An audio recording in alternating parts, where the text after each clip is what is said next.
Hello and welcome back to the Premier Injuries channel. Before we get into this video, do check out our differential 11. Gianni and I went through some amazing kind of data analysis, really good fun. Now, before we get into this video though, I do have to mention, Gianni, you got some exciting news with Fest. And of course, you know, you're an author as well. So people can become amazing FPL players by just reading your book. So do you want to talk us through those two amazing bits of information?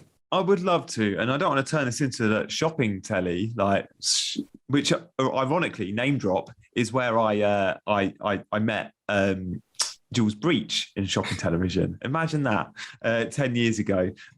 So look, Fantasy Premier League, unlocking the secrets for top 1% finish, forwarded by my mate Jules. Reason to buy it, just to hear her FPL stories, but it's full of tips. I wrote it a couple of years ago, but it's still so relevant. The chips haven't changed and stuff like that. So yeah, check it out. You can buy a Kindle version on Amazon, or you can buy it direct from my publisher at $7.99 in the UK. So yeah, Fantasy Premier League, unlocking the secrets to a top 1% finish. And I'm going to send you a copy after this call, Jace. Can't believe you've not read it. And also Fest. Again, another complimentary ticket coming your way if you're around on the 5th of August.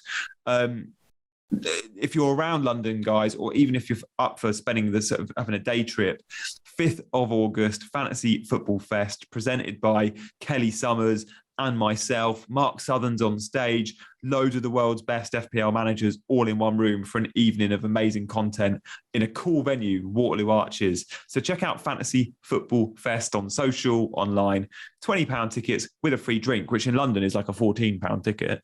So yeah, maybe you'll see me there. You might see Jace there as well if I can twist his arm. Exciting. Looking forward to it, Gianni. Let's get into it though, because it's really exciting today. You love this. If anyone's still watching after my sales spiel, so hopefully they are. Let's get into it. You love taking apart people's teams in terms of a nice way. You like helping people, but also you do kind of, especially if it's mine or Ben's team, you love ripping us. I used to love doing that, mate. That was so much fun. You guys would have a pop at mine as well, though, wouldn't you? Yeah. So let's get on to FPL. He said in terms of it, looking to get a bit more involved on Twitter this season. Well, welcome to it in terms of it, FPL. Let's start though with this back line. I'll read it out to you, Gianni, if you can see it as well on screen. Everybody, it's got Raya, Robertson, TAA, Perisic, Chilwell, and Johnny. I mean, what do you think about that back line? It's nice. It's a very similar looking team to mine as with regard of 5-3-2. That's my current draft. I've got, is that Reece or Chilwell in blue at the back? Chilwell. So I've got 3 of the back 5 there. I've got Perisic and the Liverpool lads. I've got a 4.5 keeper in Melia. I think that's probably the right option to go for a 4.5. Johnny's fitness concerns me, and Ben would say the same. Ait-Nouri, I think I probably prefer. I think he's probably a little bit more nailed, although Johnny can play either side, Ait-Nouri just the left. Wolves' fixtures are good. It's a very good-looking back line. Can't deny that. The team is actually very good. Even the midfield looks very strong. Yeah, we'll get onto the midfield in a second. In terms of it, Chilwell and Johnny are both kind of concerns. Ben is not here, so I will talk on his behalf. So Chilwell coming back from an ACL, we always say that, and this is Dr. Matt Provencher, somebody that's worked with the biggest and the best players in the world. He said it probably takes about 2 seasons for a player to come back after ACL. Really? Wow. To get to that athletic peak. So season 1, they'll be finding their feet. Yeah. There's a thing with kinesiophobia as well if they've got worries about re-injury, but the second season after that. So in this case, maybe Virgil van Dijk might have his best season this season because it's the one after his big old injury. And this is the thing with Johnny as well. He's had back-to-back ACL injuries there. The problem with obviously that, high risk of re-injury, but also when you have that sort of injury, there's always the knock-on effect. He's got a nice big pre-season under his belt, but there's always the worry of maybe hamstring or other related injuries because of, the fact that he's not played competitively that much over the last 2 seasons. So like you, I would go for maybe somebody else. But I do have a question for you in terms of Wolves as well. Massively overperformed in the first half of the season. in terms of defensive output, loads of clean sheets. Then they kind of regress to what I would say is probably their fair output. But people said, oh, they've had a collapse. Does that not worry you a little bit of maybe a Wolves player at all? I would not go near them in defence or attack, if I'm honest. Yeah, I must admit, I'm not going there in defence. I'm considering attack, but only because I think Neto is such good value and he's their best player. On paper, although we haven't seen it because of injuries. Jose Sarr was outstanding in the first 6 months last year, and because of that, he kept him in a lot of games. He kept him a lot of clean sheets. The big concern for me with Wolves is actually Jimenez. So yeah, we're looking at attacking, but in terms of him, they need Jimenez to win games. And if they're not winning games, there's a good chance of not keeping clean sheets. And Jimenez doesn't seem to be flavour of the month with Bruno. Like, he seems to bench him a bit. He seems to bring him off. Nuno would always give Jimenez 90. We're not seeing that now. So again, I'm not sure where the goals are coming from. Hopefully they're going to be from Neto, who is a player I possibly will be invested in. Although I do think if you can afford the extra 0.5, Martinelli's better. So yeah, it's just a typical case of FPL Twitter probably, and maybe the wider community looking at the fixtures. We like Wolves, and the reason I've got Neto isn't just because I like the player. It's the fixtures are very good. But the Premier League's competitive, and even those good fixtures, Wolves can easily lose those football matches, and Wolves aren't pulling up trees, they're not scoring goals. I think I saw a Wolves correspondent say he thinks Wolves could be in trouble this year. And this is a guy that writes for one of the local papers, and he's like there every week. He's a proper fan. He thinks they could be in real trouble. And I think even the manager might be on that sort of list in the sort of top 4 or 5 names of first managers to be sacked, which is always a bookies thing. So yeah, I'm not sold there either. Not a big fan, no. Midfield, though, is where there could be loads of goals. Love the Son pick. Diaz instead of Salah. Mason Mount as well. I mean, in terms of it, Son, we don't really need to go into why you've got him in your team. He's just absolutely amazing. But Diaz and Mount, we've discussed in the differential 11, but we can bring the discussion here. You love Havertz. Would you have Havertz over Mount in terms of this pick? The way I saw it was that both last season and this, if they were both midfielders as they were last season at the same price as they kind of were last season, I kept going Havertz. At times it worked, at times it didn't. Mount's got the set piece threat. He's got the guaranteed minutes. But he's not, I'm big on heat maps and touch maps. I pick a lot of my FPL choices based on where a player is on the football pitch. And the basic way of looking at that is the closer they are to the goal, the more in chance they've got of a goal involvement. And Havertz is always closer to the goal than Mount. Therefore, if they're at the same price in the same position, I prefer Havertz. Now, Havertz has become a forward. Strangely enough, I still prefer Havertz to Mount. But maybe that's my bias. As a footballer, Mount's one of my favourite footballers in world football. He's amazing. But I've never really had him as an FPL asset. I've always thought his finishing's a little bit questionable. He does produce a ton of chances. He's always in the top sort of 3-4 names when you look at the expected assists and even the assist numbers. So he's a very good, steady pick. He's probably a long-term hold, Mason Mount, versus Havertz is probably someone you pick and choose for certain games in certain dips of form or peaks of form. Mount's you sort of set and forget almost. Now, if you want that come game week 1, that's great. But I always look for the high ceiling, and I always think Havertz has a slightly higher ceiling than Mount. But again, last season, I think Mount got like a 15-pointer one week. So yeah, it's a coin toss. Yeah.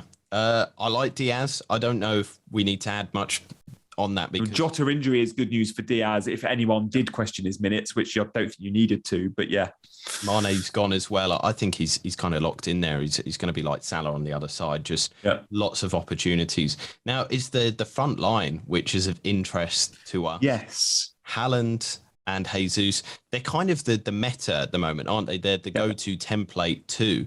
What are your thoughts and feelings on those two, though? Do you know, I'd say Swell FPL, like this is a really good team. It's so highly owned. Like that's not a bad thing. Going template game week 1 is often seen as a way you should play the game. I guess Son's not templatey, but oh wait, you haven't got Salah. Sorry, I can't accuse you of being template if you don't have Salah. So yeah, look, the front 2 is template. The rest, fair enough. You've gone Son over Salah. It's not template at all. Haaland's a great, sensible pick. I think Jesus is getting a little bit too much love because of the preseason goals. He scored 2 goals in 15 minutes and everyone went crazy for it. He was against a random Malaysian team. Like, this is Premier League. Again, like, same with the United results in preseason. Like, great. Who are you playing? I know the Liverpool game, but I think they played, we're recording this on Friday, they just played like Melbourne and everyone's going mental for another Rashford goal. It's like, I know. Okay, it's slightly different. And again, Rashford scored in training the other day and people went mental. He scored a goal in training that was on camera and everyone's put him in the teams. Yeah, and then on the flip side, other people are saying Darwin Núñez because he missed some training as well. Yeah, it's overreaction, isn't it? Haaland, great pick. No question about that. I totally agree with you with the Jesus.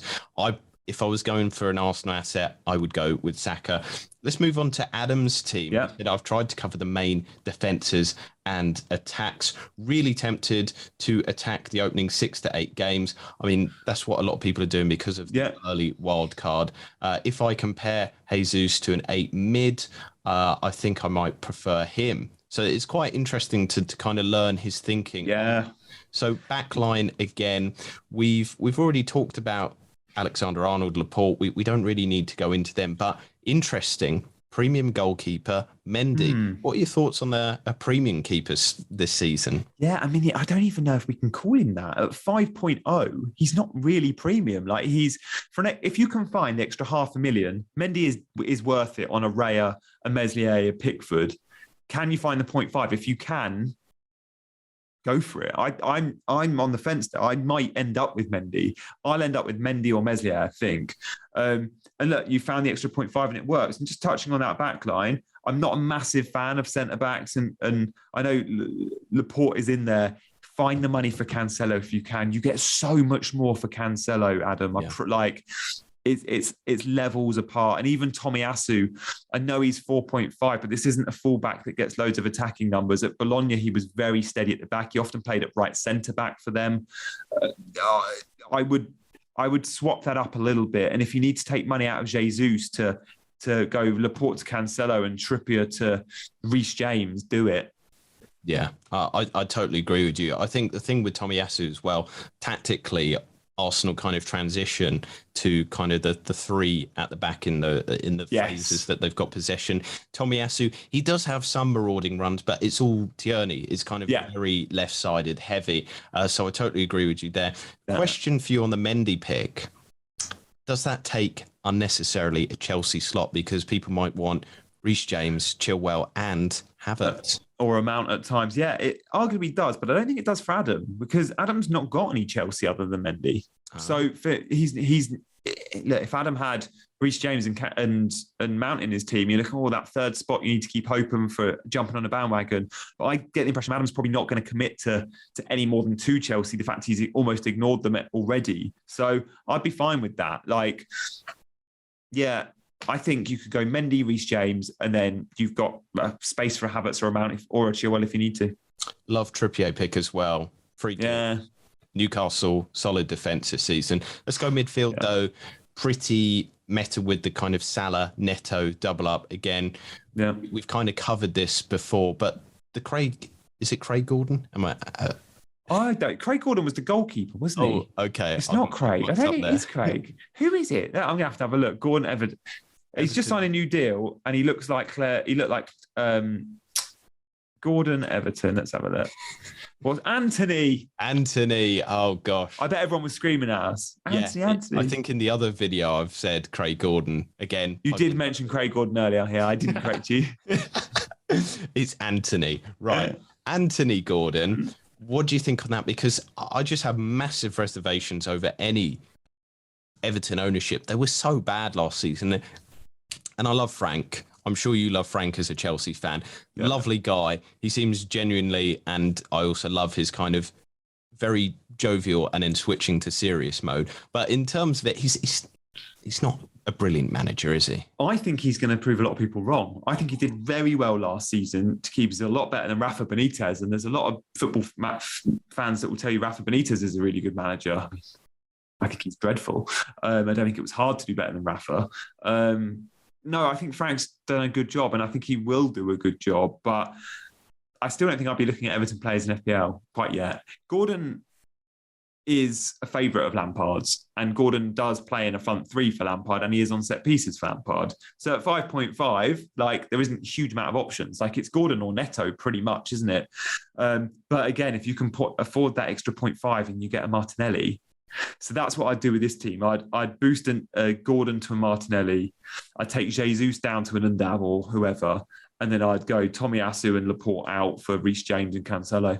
Yeah, I totally agree. And again, we've covered Jesus, Haaland and Kane, just brilliant. So let's go on to Edward's team.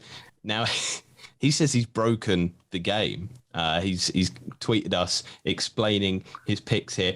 He's not gone with 1, he's not gone with 2, he's not gone with 3, he's gone with 4 premiums. I mean, he's gone very slim at the back, isn't he? What? He's blanked some of the names, so we don't know who we can talk about. Okay, so let's say he's got Trippier, Botman, and Target. Yeah. Is that Aston Villa or West Ham? I can't see. Villa. It looks like Villa. Okay, wow. So he's gone Cash and Dean. Fine. Yeah. And he's gone triple captain Salah. He's got the good start to the season. I mean, it's in terms of this. So he says, here you go, copyright, mark this post. He thinks he's going to win the season. And you know what? I would love it in terms of Kevin Keegan. I would love it if he won. EBM. Yeah. But the realities is you need a squad, especially for this season. With the World Cup in the middle, you're going to have players coming in and out, a strongish bench. Don't have more than just kind of starters on your bench, but do have actual starters, because each week there is going to probably be a shocker of somebody has been rested, and you're going to need the people coming off your bench, because I'm assuming everybody on the bench is going to be 4.0s who might not start or might not get very good points. I just think you need to spread through that team as well. And like you said, you love an attacking defender as well. Points per million, the defenders are kind of the best value, aren't they? Absolutely, like more than ever before. So big at the back works, but the formium, not freemium, as we've seen a few drafts, most have got twomium. Haaland, Kane, Son, Salah is huge. And then Undav, like, again, a lot comes down to if Undav's a starter. Yeah. But you're doing FPL differently, and I like that. Like, I'd love a winner with a team like this. If Edward goes and does even well this season against De Grain, there's no Trent, there's no Cancelo, there's no Reece James. Got a lot of time for that. Yeah, I don't want to criticise too much, because I kind of love it. It is something... It's fun, isn't it? It's fun, and that's the whole point. We said it a bit earlier. That's the point of FPL, just have a bit of fun with it. Marvin's team, I think, will make this the last of this video. I mean, we've got so many sent in, and we love doing this, but time is of the essence. Mendy at the back, we've kind of covered. Again, you've mentioned a little bit earlier about your feelings on Tomiyasu, James, Cancelo, Alexander-Arnold. So should we go to the midfield straight away? Because there's 2 very differential options, Rashford and Phil Foden. Yeah, I think Phil Foden's a great shout. I really do. I think with no Sterling and no Jesus, Foden's got a very good chance of playing in that right-hand role. He'll be competing with Mahrez. And obviously, he's got a great chance of playing in the left-hand role. He'll be competing with Grealish. I think Foden's going to play 7 out of 10 starts. Like, I think that makes him really good value. I actually want to get him in my team if I can. Yeah. But Rashford's the interesting one, because he's been scoring pre-season. Amazing. United tax is a thing in this game. United players are more highly owned when they're doing well than any other team, because there are more United fans playing this game. You have to take that into account. And Rashford, I can't say he's been underpriced. 6.5 is fair. That's what we've seen. That's how bad he has been in recent seasons. But 6.5, if he's starting in a Ten Hag team that's actually looks good for once, United look good for once, then it's an absolute steal. And he'll be in all our teams. But for that to happen, we need Rashford to nail a starting spot. Now, if Ten Hag goes and signs another wide forward, that ain't going to happen, because it will be Sancho one side, Anthony, for example, if he gets him the other. Could we see Rashford number 9? I don't know. It's been Martial playing there pre-season, and if Ronaldo comes back, who knows? And then we need to see United look good. And at the moment, it's hard to say if we're going to see that.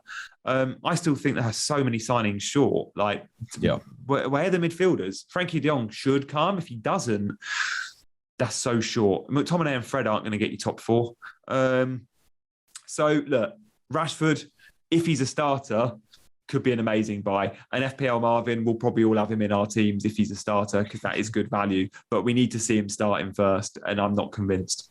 Yeah, there's so many variables and questions over Rashford. The one positive that maybe I would add to this is Rashford, for the last couple of seasons, has been carrying an injury. He played through, I think, to the Europa League final run, and then decided not to have any surgery done to it because he was going to go to the Euros. And then after the Euros, he then got the surgery. And so he was late back to Man United. He didn't have a proper pre-season. And you can't you can't overvalue how important a pre-season is to getting the fitness into the players' legs, getting with the group, bonding with the players, kind of forming those relationships and learning the tactics. And there was so much tumultuous kind of things going on at Manchester United. If now under a manager with Ten Hag, he's going to have longevity. We'll see what happens with Ronaldo as well, but maybe the team will be more settled. And Rashford on his day is damn good. I'd like to see a good season with Rashford. I would,